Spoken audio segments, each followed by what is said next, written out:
up? This is Christopher here from Southern Life Tech coming at you with another What's Going On video. And this What's Going On video is about Netflix. What's going on with Netflix? Well, here recently Netflix had a couple of things go down. So let's get right into it.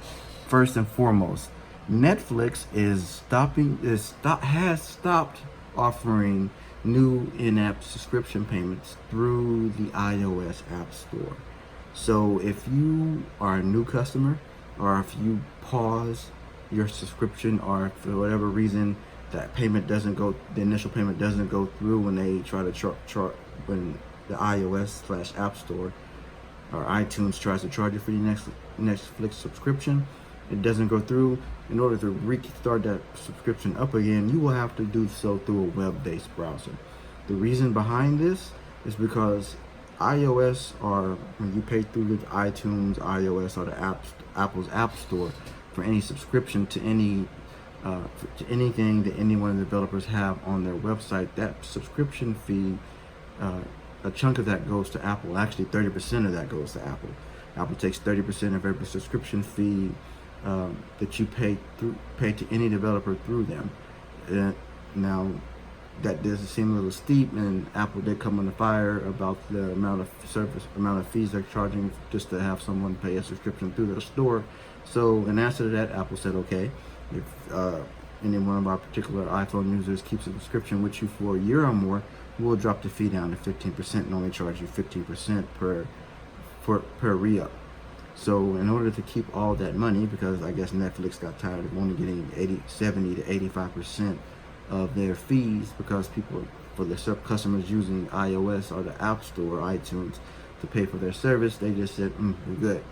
Any new customer that comes through, that downloads the app to Netflix app on their iPhone, iPad, Apple TV, or whatever it is, will be directed to a web-based browser, or Safari, Mozilla, Chrome, whatever it is you use, in order to sign up for Netflix. If you're currently using the iTunes Store, Apple Store, the App Store to pay for your Netflix subscription, you won't suddenly be kicked off and told you have to sign up to a web-based browser. They're basically leaving you alone.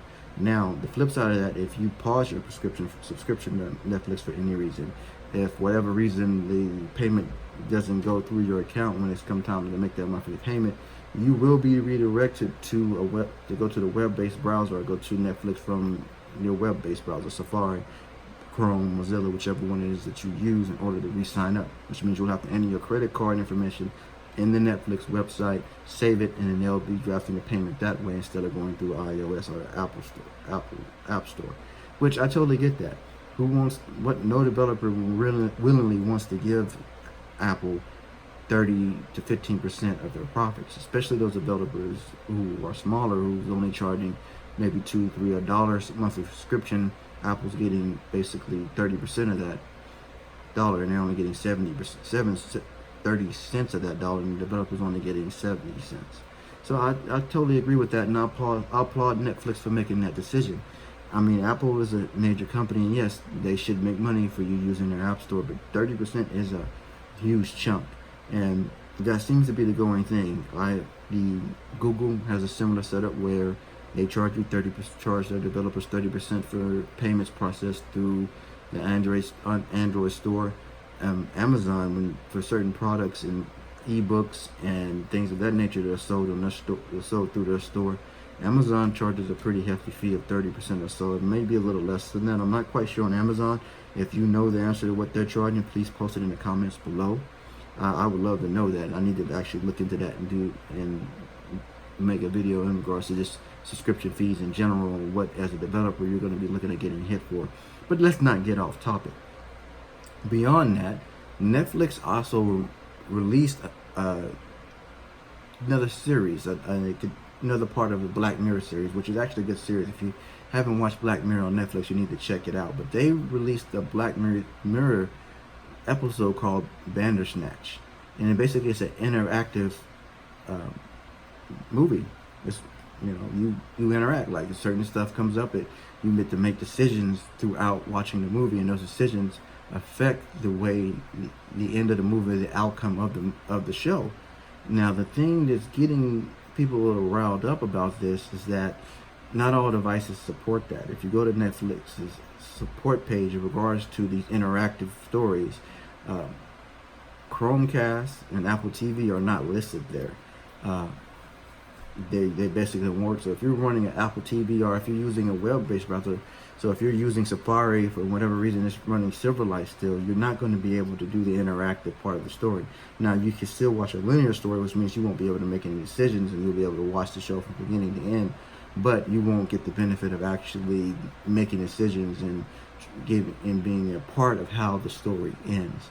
Now, Android isn't listed on this either, which is funny, but basically from what I've read and what I've been seeing here, Android Central, for instance, they posted that Amazon Fire TV, Rook, and Android TV, and most iOS devices will work. You will be able to get the full Bandersnatch experience through that. But there are some caveats. You need to make sure your phone, your whatever service you're using, is up to date, using the most up to date version of it. Same thing with Netflix. You need to make sure your Netflix app is updated. You need to make sure whether Amazon TV, Rook, or Android TV app are all updated to the most recent update for that app. Now, Netflix has a couple of stories out right now that are interactive. They have Puss in Boots, Trapped in Epic Tale, Buddy Thunderstruck, and Maybe Pal, Stretch Armstrong, The Breakout, Minecraft, and a Story Mode, and Black Mirror, Bandersnatch. These are all interactive stories that you can interact with as you watch them to control the outcome. Now, currently, Bandersnatch and Minecraft are only two that you can watch from beginning to end that have a linear story if your device doesn't support the interactive. All the rest that I just previously listed, you have to be able to be interactive, have a setup or a device that allows you to be able to be interactive with it. So if you're running a newer iPhone or a newer Android phone, you should technically still be able to watch it. But if on your Apple TV device, nah, man. If you use a Chromecast device to cast your TV, you stuck out, partner. Don't know what to tell you. But this feature is a relatively new thing, and some of the caveats as to why it's not working on every device is basically the software that the whole show and interactive part of the show is built on. It's just not supported by Apple TV 4th generation and Apple TV 4K, and there's no, since it's a software issue, and what the software they're using is a newer software, and it currently isn't supported by the software that Apple TV uses.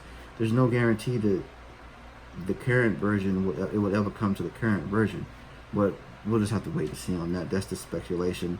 Some of them saying that some of the older Apple TVs and what streaming devices won't be able to be updated because of the hardware that's in them doesn't support the software that's being used. If that's the case, yeah, if you've had a 3 or 4 year old Apple TV or Apple streaming device, no bueno. I don't think it may never come to Chrome. It probably will at some point, and but for it to do so, Google would need to release a whole new Chromecast. I shouldn't say Chrome. It won't come to Chromecast without Google releasing a whole new Chromecast that supports the archetype or the software that they are using, because I think the hardware in the older Chromecast just doesn't support what Netflix is doing here. Now, if you are interested in how to know if your device supports that, if you go in there, if you go to Mindbenders, or not, I said Mindbenders. If you go into Netflix, pull up Bandersnatch or one of those other shows, you will see the following symbol next to it.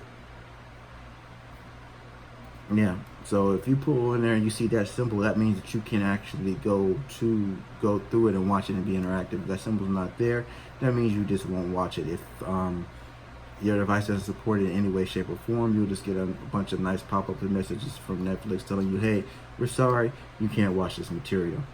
But that's pretty much all I had to go on this video. Just basically Netflix's XNA and iOS payments through the iOS app, and Netflix's woes, I should say, with their interactive material. Now, if you have a device that supports the interactiveness, I definitely tell you to go check it out. It's pretty cool. It really is. And Mindbender, you can go get a couple of different endings on that on all those shows. So that's all I have for now. Christopher, Some of My Tech, and